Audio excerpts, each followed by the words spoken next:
తండ్రి యందు భయభక్తులు కలిగి ఉన్నవారులారా, ఈ ఉదయకాల సమయంలో పరమ తండ్రి నామంలో మీకు సలాం, తన కుమారుడైన క్రీస్తు నామంలో మీకు వందనాలు. ప్రియ సంగమా, ఈరోజు దేవుని యొక్క వర్తమానాన్ని మనం జ్ఞాపకం చేసుకుందాం. మనతో ఆయన మాట్లాడే మాట ఏమిటి? ఆయన ఇచ్చే వాగ్దానం ఏమిటి? ఆయన మన మీద చూస్తున్న ప్రేమ ఏంటి అని చూస్తే ఇక్కడ ఒక వాక్యాన్ని మనం జ్ఞాపకం చేసుకుందాం. ఇక వాక్య సందేశంలోకి వెళ్ళే ముందు మా ఛానల్ సబ్స్క్రైబ్ చేసి లైక్ చేసి షేర్ చేయండి. ఈరోజు వాక్యము, పరమ తండ్రి అందరికీ తండ్రి ఉన్నాడా, కొందరికే ఉన్నాడా? అందరికీ తండ్రా, కొందరికే తండ్రా? అందరూ కార్యాలు చేస్తాడా, కొందరు కార్యాలు చేస్తాడా అన్న సందేశాన్ని మనము కలిగి ఉన్నాం కనుక ఆ యొక్క అమూల్యమైన వాక్య సందేశాన్ని మనము నేర్చుకుందాం ఈరోజు. ప్రియ సహోదరులారా, ఒక వ్యక్తి సహాయం చేస్తాడని ఈ లోకంలో ఈరోజు చాలామందికి కులము మతము అనే ఈ యొక్క ఆకర్షణ చాలా ఎక్కువైపోయింది. కుల మతాల కోసం చూసుకునేవారు, కుల మతాల కోసం ఎక్కువగా మాట్లాడుకునేవారు, కుల మతాలు కలిగిన మనుషులను ఆకర్షించుకోవడం వారు చాలా ఎక్కువైపోయారు. ఏ కులస్తుడు ఆ కులస్తునే గౌరవిస్తారు, ఏ కులస్తురాలు ఆ కులస్తురాన్నే గౌరవిస్తారు, ఏ మతస్థుడు ఆ మతాన్నే ఎక్కువగా ప్రేమిస్తారు. కానీ బైబిల్ అది నేర్పలేదు మనకి. బైబిల్ అలా బోధించట్లేదు. గ్రంథంలో ఉన్న సత్యవాక్యాలు అది నేర్చుకోమని చెప్పలేదు. మరి ఈరోజు మనం ఎలా జీవిస్తున్నాము, ఏమై ఉన్నాము అంటే ఇది ఎప్పటి నుంచో వస్తున్నది. కానీ తన కుమారుడైన మెస్సయ్య గారు కొన్ని సందర్భాల్లో మనల్ని పరీక్షిస్తూ ఉంటాడు. ఆ పరీక్షలో మనం నగ్గాలి. అయితే పరీక్ష కేవలం క్రైస్తవుడికే, కానీ ఇక్కడ ఒక అన్యురాలకు పెట్టాడండి. రమారేమ ఆయన 2000 సంవత్సరాల క్రితం సువార్త చేసిన దినాల్లో ఒక సంఘటన జరిగింది. ఆ సంఘటన ఈరోజు మనం చూసుకుందాం. హల్లెలూయా. ఎందుకంటే ముందు చెప్పుకున్నట్లుగా పరమ తండ్రి అందరికీ సహాయకుడా, కొందరికే సహాయకుడా అన్నది మనం నేర్చుకుంటే మత్తయి సువార్త 15వ అధ్యాయంలో ఇంచుమించుగా 21వ వచనం నుంచి 28 వచనాలు మనం గమనించినట్లయితే అక్కడ ఒక స్త్రీ కోసము, తన కుమార్తెకు పట్టిన కీడు కోసము, ఆమె పొందుకున్న మేలు కోసము క్రీస్తు వారిని దూరపరిచిన సంఘటనలు మనకి కనిపిస్తూ ఉంటాయి. హల్లెలూయా. ఇక్కడ ఆయన అంటాడు కదా, ఒక స్త్రీ వస్తుంది, వచ్చి దావీదు కుమారుడా నీ కరుణ కటాక్షం నా మీద ఉంచవయ్యా అంటుంది. పట్టించుకోలే క్రీస్తు. వినబడలేట్టుగా ఉన్నాడు. మరలా 1కి 2-3 సార్లు ఆమె పిలిచి అంటుంది. అప్పుడు వారి శిష్యులు అడుగుతారు, అమ్మా నీకు వచ్చిన కష్టం ఏమిటి, ఎందుకు బోధకుడిని పదే అడుగుతావు అంటే, అయ్యా నా కుమార్తెకు దయ్యము పట్టింది. హల్లెలూయా. ఏం పట్టింది? దయ్యము పట్టింది కనుక నా కుమార్తెను మెస్సీ గారి దగ్గరికి తీసుకొస్తే ఆయన స్వస్థపరుస్తాడని ఒక విశ్వాసంతో వచ్చానయ్యా. అదే నేను చెప్తున్నానంటే మెస్సీ గారు ఏం చేశారో తెలుసా? ఆమె మాటను వినలేనట్టుగా విడిచిపెట్టేసి 1కి 2 సార్లు 3 సార్లు అడిగిన సరే ఆమెకు సమాధానం ఇవ్వలేదు. అప్పుడు శిష్యులు అంటారు, బోధకుడా ఆ స్త్రీ పదే మిమ్మల్ని అడుగుతుంది కనుక ఏదో ఒక సమాధానం చెప్పి పంపించండి అంటే అప్పుడు మెస్సీ గారు అంటారు, నేను చెదిరిపోయిన ఇశ్రాయేలు ప్రజలకు దగ్గర తప్ప మరి ఎవరి దగ్గరికి నేను వెళ్ళను, ఎవరికి నేను సహాయం చేయను అని ఇండైరెక్ట్గా చెప్పాడని డైరెక్ట్గా చెప్పలేదు. ఇండైరెక్ట్గా చెప్పాడు. అప్పుడు ఆ మాటలు విన్న స్త్రీ అంటుంది, నాయనా నాయనా, ఒక రొట్టె ముక్క ఒక యజమాని తిని ఆ ముక్కలు బల్ల మీద నుంచి పారవేస్తే ఆ ముక్కలు తినే దానిలో నేను ఒకతున్నానని గమనించుకో అని అంటుంది. అప్పుడు అంతకుముందు మెస్సీ గారు అంటారు, పిల్లలకు తెచ్చిన రొట్టె ముక్కలు కుక్కలకు పెడతారా అని అడిగాడు. ఎంత లోతైన మాట అంటారు నిజంగా.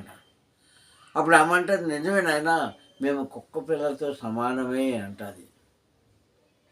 కనుక నా కుమార్తెను స్వస్థపరచు అంటే నీకు నేను సహాయం చేయను అని అంటాడు. ఆమె పదే పదే పదే పదే అడుగుతూ ఉన్నప్పుడు ఈ మాట అంటాడనమాట.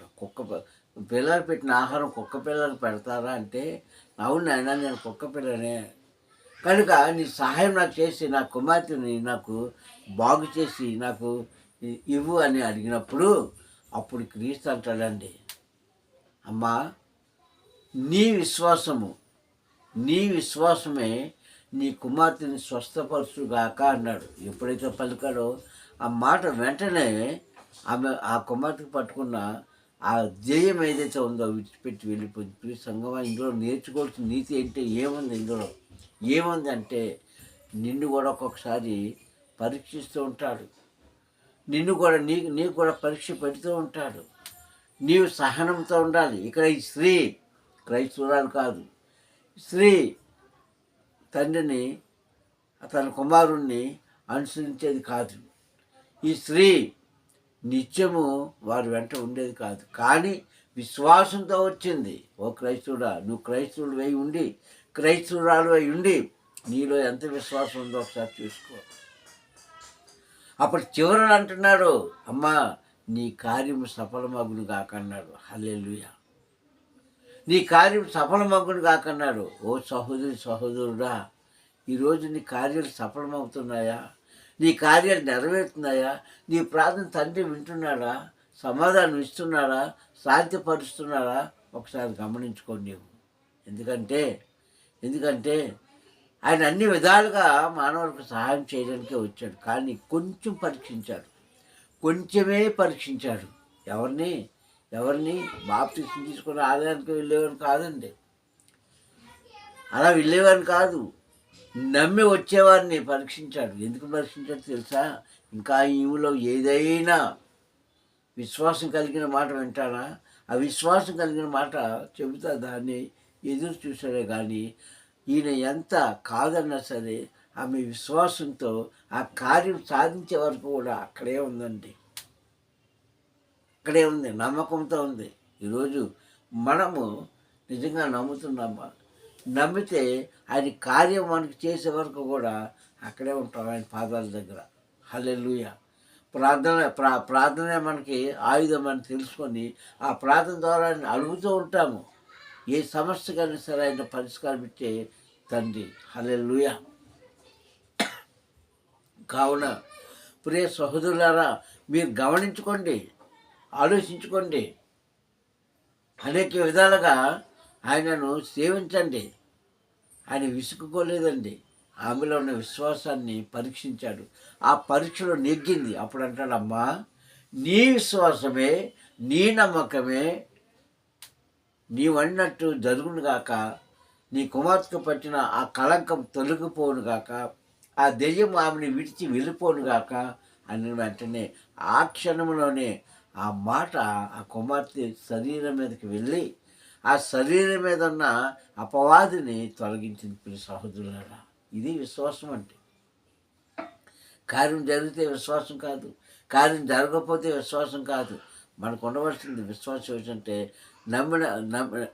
జరిగినా జరగకపోయినా, ఇచ్చినా ఇవ్వకపోయినా ఆయన పాదాల దగ్గర అడగడమే. అయితే అది ఇస్తాడో లేదన్నది ఎవరికి తెలియదు. కానీ మనం నిరీక్షించిన దాని మీద, మనం నమ్మే దాని మీద అది ఆధారపడి ఉంటుంది. కావున ప్రియ సహోదరులారా, ఇలాంటి కార్యాలు ఆయన ఎన్నో చేశాడు, చేయించాడు, చూశాడు, చూపించాడు. కావున ప్రియ సహోదరులారా, ఈరోజు నీ బాధలు, వేదన, సోదరులు అన్నీ తొలగిపోవాలంటే అపారమైన విశ్వాసంతో ఆయన దగ్గరికి రా. ఆ స్త్రీ వచ్చింది, అంటుంది, నాయనా నన్ను కరుణించు, దావీదు కుమారుడా, నీ దయా దాక్షిణ్యము నాకు దయచేయి. ఎందుకంటే ఆయన దయా దాక్షిణ్య పూర్ణుడు అని దావీదు గారు అంటాడు. నిజమే, ఆయన దయా దాక్షిణ్య పూర్ణుడు, ఆయన కృప కలిగిన తండ్రి, ఆయన ప్రేమమూర్తి, ఆయన కరుణామయుడు అని చెప్తుంది ఆ బైబిల్. ఇవన్నీ చదువుకోవడానికైనా లేకుంటే మనం అనుభవించడానిక? నీ విశ్వాసం పెట్టగలిగితే ఒక కుమారుడు కుమార్తె ఈ ఉదయకాల సమయంలో ఈ ఒక్క దినము నువ్వు దేని మీద అయితే బేస్ అయి ఉన్నావో, ఏదైతే జరగాలనుకుంటున్నావో, ఏదైతే కోరుకుంటున్నావో అది ఖచ్చితంగా కొంచెం ఆలస్యమైన నీ కార్య సాధన చేసి నిన్ను సాక్షిగా నిలబెడతాడు. హల్లెలూయా. ఇది ఎలాంటి సమస్య అయినా ఒకవేళ ఆయన తీర్చక లేకపోతే కొంత సమయంలో నన్ను తీర్చి నేను సంతోషపరిచే తండ్రే కానీ నేను దుఃఖపరిచే తండ్రి కాదు. ఈ సత్యాన్ని తెలుసుకోవడానికి అక్కడ ఆమెలో ఉన్న విశ్వాసాన్ని బయటికి తీసుకురావడం కోసమే, ఆమెలో ఉన్న నమ్మకాన్ని బయటికి తీసుకురావడం కోసమే, ఆమెలో ఉన్న అపారమైన ఆ యొక్క నమ్మకాన్ని అక్కడ ఉన్న వారందరికీ చూపించడం కోసమే క్రీస్తు చేశాడే తప్ప ఆ మధ్య పక్షపాత బుద్ధి కలిగిన వాడు కాదు. ఈమెకి ఎందుకంటే సహాయం చేయాలని కాదు. ఎందుకంటే కొన్ని మనకు ఉదాహరణలు ఉంటేనే కానీ, సూచనలు ఉంటే కానీ మనం నమ్మం. ఎందుకంటే మనం మనుషులం కనుక కదా, మనుషులం కనుక ఎలాగ జీవించాలో ఎలా ఉండాలో ఆయన మనకు నేర్పించాడండి. చాలా క్లుప్తంగా చక్కగా అందంగా నేర్పించాడు. కానీ మనమే వాటిని విని వినలేనట్టుగా, చూసి చూడలేనట్టుగా, గ్రహించుకోలేనట్టుగా ఉంటూ తండ్రి నాకు అన్యాయం చేశాడని మనం అంటున్నాము. జాగ్రత్త.